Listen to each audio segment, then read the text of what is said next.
யோக அறிவியல் படி நம்ம முன்ஜென்மத்தை அணுகணும் அப்படின்னா இது ஒரு பாசிட்டிவ் சயின்ஸ்.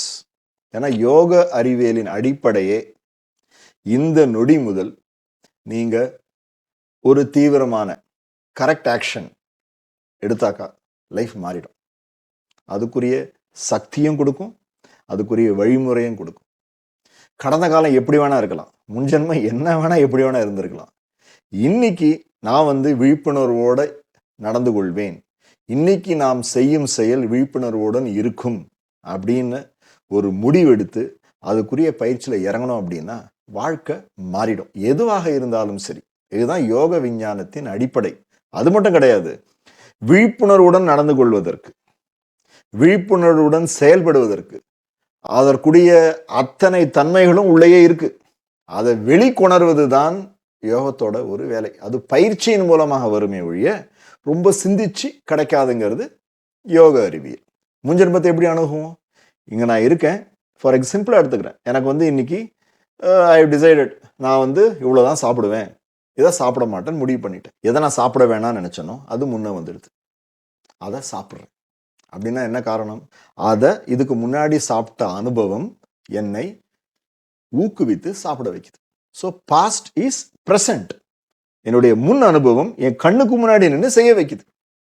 இவ்வளவுதான் உண்மை. ஸோ பாஸ்ட் லைஃப் ரெக்ரெஷன் நீங்க பின்னோக்கி போய் கண்டுபிடிக்கிற விஷயம் கிடையாது. அது இப்போ இந்த வினாடி அலைவா உயிரோட இருக்கு, உங்களுடைய கண்களை மறைத்து கொண்டு இருக்கு. அதை கிளியர் பண்றதுதான் அதோட நோக்கம். ஏன்னா பலர் ஃபோன் பண்ணி கேட்பாங்க, நான் இந்த பிரச்சனைக்கு காரணம் என்ன நான் தெரிஞ்சுக்கணும், I need to know the answer அப்படிம்பாங்க. ஆக்சுவலா அந்த மாதிரி ஆன்சர்லாம் கிடைக்காது. அந்த மாதிரி ஆன்சர் கிடைச்சிடுச்சுன்னு வச்சுக்கோங்களேன், அப்புறம் இன்னொரு கேள்வி வரும், அப்புறம் இன்னொரு கேள்வி வரும், அனலிட்டிக்கல் மோடுக்கு போயிடும். இதோட நோக்கம் அது கிடையாது. நோக்கம் கேள்விகளை கரைக்கிறது. அந்த ஃபில்டரை எடுத்துட்டோம் அப்படின்னா அப்புறம் எங்கேருந்து பதில் தேவைப்படும். அதான் இதோட நோக்கம். ஸோ யோக அறிவியல் மூலமா இறங்கணும் அப்படின்னா past life regression is scientific process. ஏன்னா யோக அறிவியல்ல கிளியரன்ஸ் தான் கோல். இப்போ நீங்க ஆயுர்வேதம் எடுத்துக்கிட்டீங்கன்னா என்ன பண்ணுவாங்க? ஃபர்ஸ்ட் பர்கட்டிவ் இந்த குடலை நல்லா சுத்தம் பண்ணுவாங்க, ரத்தத்தை நல்லா சுத்தம் பண்ணுவாங்க, உள்ள இருக்க கழிவுகள் எல்லாம் வெளில எடுத்துட்டாக்க 50-60% பிரச்சனை சால்வ் ஆயிடும். இதுதான் ஆயுர்வேத அறிவியலோட பேசிஸ். இப்போ யோகா எடுத்துட்டா கிரியா யோகா. கிரியா யோகான்னு என்ன? உடல்ல இருக்க கழிவுகள்லாம் எரிச்சு வெளில அமிச்சிடணும். அந்த ப்ராசஸ்லயே மாற்றம் வந்துடும். அந்த ப்ராசஸ்லயே மாற்றம். நீங்க உள்ள போய் நோண்டி இது இப்படி இருக்கு இது இப்படி கேட்க வேண்டிய அவசியமே கிடையாது. So the whole goal is clearance. Intellect, அதாவது இந்த காரண அறிவுக்கு கொஞ்சம் தான் வேலை கொடுக்கணும். அந்த மாதிரி காரண அறிவு கொஞ்சம் ஓரம் வச்சு, காரண அறிவுக்கு தெரிஞ்சது பொருள் தன்மை மட்டும்தான்.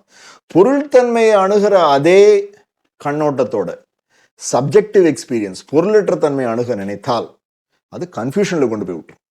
அதனால இது முன்ஜென்மம் இல்லையாங்கிறது கேள்வி கிடையாது. முன்ஜென்மம் ஒன்று இல்லைன்னா முன்ஜென்மம் இருக்க போறது கிடையாது. உங்களுக்கு நம்பிக்கையே இல்லை, ஆனா முன்ஜென்மம் ஒன்று இருந்தது அப்படின்னா நீங்க நம்பலங்கிறதுக்காக முன்ஜென்மம் இல்லாம போக போறது கிடையாது. கரெக்டா இல்லையா? ஸோ நம்ம இதை நம்புற விஷயம் நம்பாத விஷயத்தை பத்தி யோசிக்க வேண்டாம். இதுக்கு எனக்கு இன்னைக்கு இந்த பிரச்சனைக்கு ஒரு தடங்கல் இருக்கு, அந்த தடங்கல் ஏற்படுறப்ப எனக்கு ஒரு உணர்வு வருது, அந்த உணர்வு திருப்பி வருது, அந்த ஒரு எண்ணம் திருப்பி வருது. இது ரெண்டும் வரப்போ என்னை ஒரு செயலை திருப்பி செயல்பட வைக்குது. அது மாதிரி நான் செயல்படுறதுனால என்னுடைய வளர்ச்சிக்கு இதெல்லாம் என்னோட செயலே தடையா இருக்கு, என்னோட உறவுகள் மேம்பட மாட்டேங்குது, என்னோட ஹெல்த் டிட்டோரியேட் ஆகுது. இது எல்லாத்துக்கும் காரணம் எனக்கே தெரியாம வர உணர்வுகள், வர எண்ணங்கள், அந்த எண்ணத்துக்கு பின்னாடி இருக்க எண்ணங்கள், உணர்வுக்கு பின்னாடி இருக்க தான் தீவிரமா உடல்ல அப்படியே இருக்கு. இதை கிளியர் பண்ணணுங்கிற நோக்கத்தோட வந்தேன் அப்படின்னா இதே உணர்வு, இதே எண்ணம், இதே உடல்ல ஏற்படுற தாக்கம் மூணையும் ஒரு வேரா பயன்படுத்தி ஆழ்நிலைக்கு சென்று அதை கிளியர் பண்ணும். அந்த ஆழ்நிலைக்கு போறப்போ இந்த ஜென்மத்துல உங்களுக்கு வந்த ஒரு பதிவு ஞாபகம் வரலாம், உணர்வுபூர்வமா நீங்க எக்ஸ்பீரியன்ஸ் பண்ணலாம், இல்ல உங்களுக்கே தெரியாம இப்ப நீங்க இருக்கீங்க, ராஜா காலம்லாம் கிடையாது இப்போ, ஆனா நீங்க ஒரு ராணியா பாக்குறீங்க, இல்ல உங்களை ஒரு குதிரையா பாக்குறீங்க, இல்ல ஒரு மரமா பாக்குறீங்க, இல்ல ஒரு எறும்பா பாக்குறீங்க, பிரச்சனை கிடையாது. அதுல இருக்கிற அந்த உணர்வு தாக்கத்தை கிளியர் பண்ணிட்டு டிசால்வ் பண்ணோம் அப்படின்னா இன்னைக்கு வாழ்க்கை மேம்படும். So the whole process is clearance.